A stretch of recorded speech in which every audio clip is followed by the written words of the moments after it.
आइए अब हम प्रारंभ करते हैं प्राण का आकलन। किस तरह से प्राण संपूर्ण काल का कारण बनता है और काल सृष्टि का कारण बनता है। इस प्रकार संबित संपूर्ण सृष्टि और काल के मूल में पहुंचती है, यह बात हम जानें।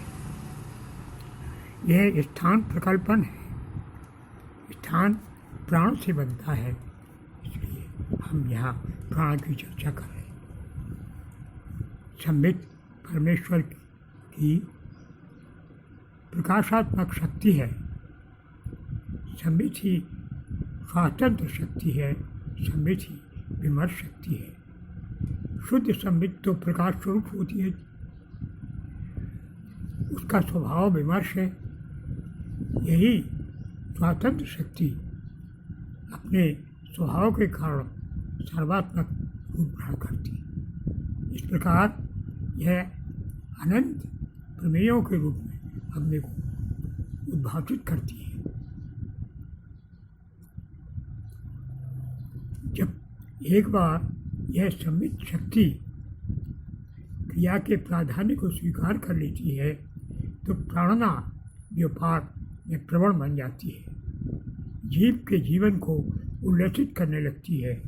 यह 5 शक्तियों के रूप में पूरे शरीर को पूरित करती है। प्राण, अपान, ध्यान, समान, उदान।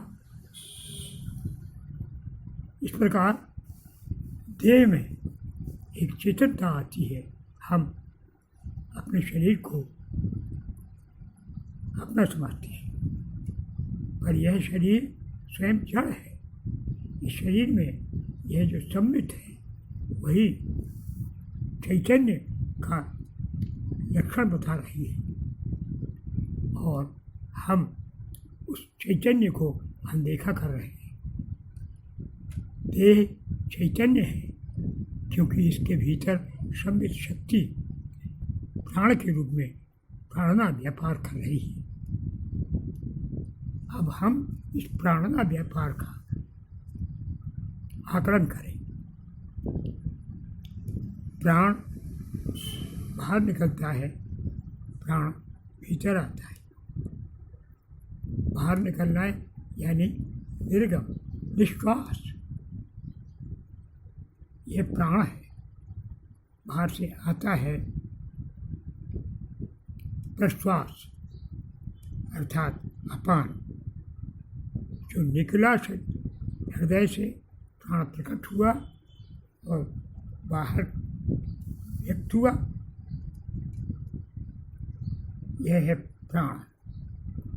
बाहर से पुनः जो भीतर आया, हृदय में पहुंचा, यह अपान। यह एक प्रकृति का सामान्य नियम है कि प्रत्येक व्यक्ति में अपने 36 अंगुल के परिमाण में यह श्वास बाहर जाता है। हृदय से 36 अंगुल बाहर और 36 अंगुल में भीतर आता है। इस प्रकार प्राण 36 अंगुल का होता है और अपान 36 अंगुल का। प्राण हृदय से चला, कंठ में आया, कंठ से तालु में पहुंचा, तालु से नासिका से बाहर निकला, नासिका से 12 अंगुल ऊपर तक ये पहुंचता है। उसको कहते हैं द्वादशांत। वहाँ से प्राण फिर पुनः लौटता है और हृदय में प्रवेश करता है।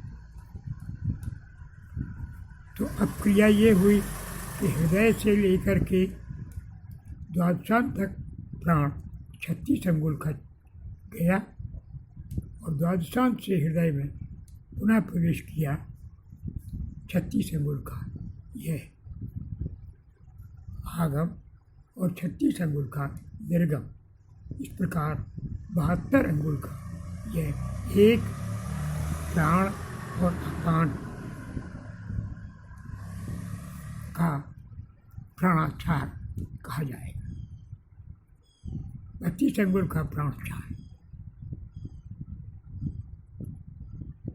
अब हम इसको नापते हैं कैसे? नापते हैं हम 2.25 अंगुल की एक त्रुटि होती है। एक त्रुटि हमने मान ली है 2.25 अंगुल की, तो 2.25 अंगुल की त्रुटि जो हुई वो उससे हम 36 अंगुल नापते हैं। तो हम देखते हैं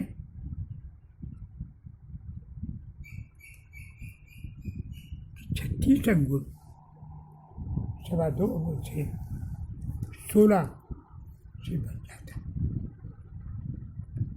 तो 16 त्रुटियों में प्राण द्वादशांत तक पहुँचा, और 16 त्रुटियों में द्वादशांत से वापस आई। इस प्रकार 32 त्रुटियाँ एक प्राणाचार में हुई।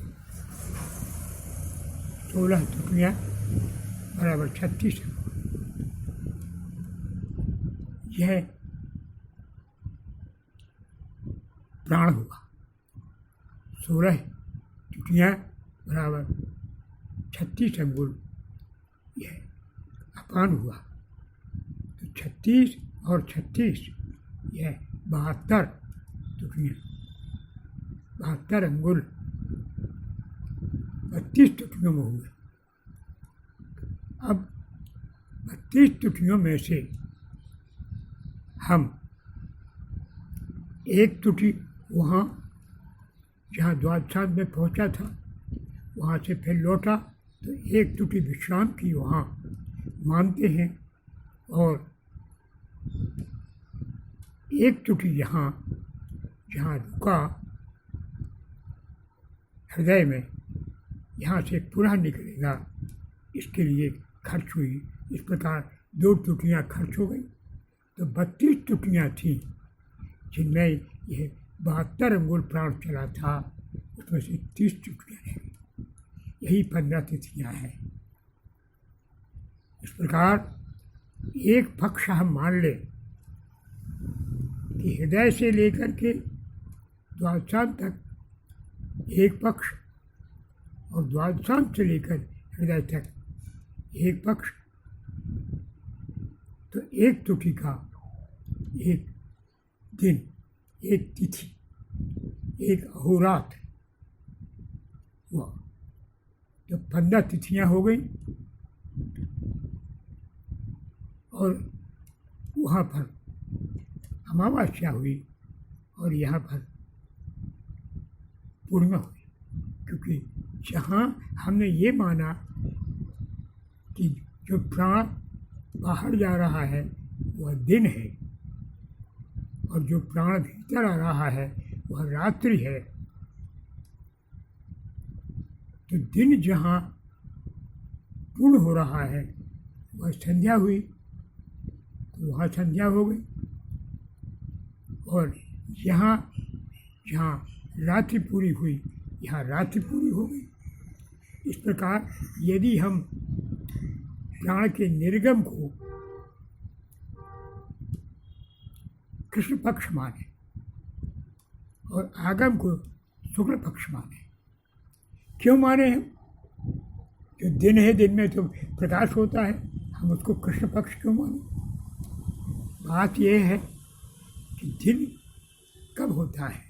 सूर्य की प्रधानता, तो सूर्य की प्रधानता में दिन होता है, किंतु इसमें चंद्रमा नहीं होता।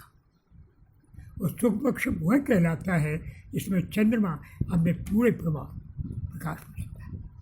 चंद्रमा का प्रकाश फैलता है, चंद्रमा क्षय नहीं होता। तो इसमें जो कृष्ण पक्ष है इसमें चंद्र क्षय होता जाता है, प्रतिदिन क्षय होता है, प्रतिपदा से लेकर के अमावस्या तक। इसलिए जो प्राण का निर्गम हुआ वो कृष्ण पक्ष हुआ, और जब प्राण द्वादशांत पर पहुंचा तो यहाँ संध्या के समय अमावस्या हो गई। और जब द्वादशांत से यहाँ आया तो रात्रि प्रारंभ हुई, शुक्ल पक्ष शुरू हो गया। चंद्रमा अब है, सूर्य अस्त हो चुका है। चंद्रमा का प्रकाश क्रमशः फैलता आया और जब हृदय में आया तो उस समय चंद्रमा का प्रकाश पूरा हो गया, यहीं पर अस्त हो गया, ये पूर्णिमा हो गई। फिर यहाँ से जब पुनः प्राण निकला तो दिन होगा, कृष्ण पक्ष होगा, और फिर वहाँ पहुँचेगा तो अमा होगी। वहाँ से फिर जो अपान आएगा और हृदय प्रदेश में आएगा तो पूर्णिमा होगी। ध्यान दें कि अमा को जिस समय चंद्रमा और सूर्य दोनों एक राशि पर होते हैं, एक साथ होते हैं, उसी समय सूर्य ग्रहण पड़ता है। और जब चंद्रमा पूरे प्रकाश में होता है, सूर्य अस्त होता है, उसमें चंद्रग्रहण होता है। इसलिए प्राण जब द्वादशांत पर पहुँचा और वहाँ पहुँच गया तब वह हमा हुई और वहाँ सूर्य ग्रहण हुआ। और फिर प्राण जब अपान के रूप में हृदय तक आया, हृदय में आया, इसमें पूर्णिमा थी, यहीं अस्त हुआ, यहीं चंद्रग्रहण। क्योंकि पूर्ण चंद्र को राहु ग्रहण करेगा और पूर्ण सूर्य के अस्त को और चंद्र के प्रकट को राहु ग्रहण करेगा सूर्य। तो सूर्य ग्रहण और चंद्र ग्रहण, अमावस्या को सूर्य ग्रहण और पूर्णिमा को चंद्र ग्रहण, इस प्रकार ये काल सूक्ष्म काल हो गया है। यानी एक प्राणाचार में 15 तिथियाँ और 15 पुनः तिथियाँ, कृष्ण पक्ष और शुक्ल पक्ष दोनों मिलकर एक मास हो गया, 72 तिथियों में। योगी इसका ध्यान करते हैं और ध्यान में भी इसका लाभ उठाते हैं कि जिसमें प्राण अमावस्या में हो रहा है, ग्रहण हो रहा है, उसमें मुक्ति संबंधी काम किए जा सकते हैं। मुक्ति का काम वही होता है, साक्षात का उद्देश्य वही पूर्ण होता है। और जब चंद्रग्रहण हो रहा है तो चंद्रग्रहण में जो जप किया जाता है, जो भजन किया जाता है, उसमें पूर्ण मुक्ति प्राप्त होती है। तो ध्यान रखिए, जब प्राण अस्त हो रहा है तो मुक्ति का, और प्राण जिस समय यहाँ आ गया अपान के रूप में, अपान अस्त हो रहा है जिस समय, उसमें चंद्रग्रहण हो रहा है, उसमें मुक्ति के काम योगी करता है। इसके बीच में जो कृष्ण पक्ष में कार्य किए जाते हैं वे मुक्ति प्रधान होते हैं, और जो शुक्ल पक्ष में काम किए जाते हैं वे भुक्ति प्रधान होते हैं, उनका फल शीघ्र होता है। यह योगी ध्यान रखता है। अब इस एक प्राणाचार को भी और सूक्ष्म हिस्सों में बांटा गया है, उसकी बात आप फिर सुनें।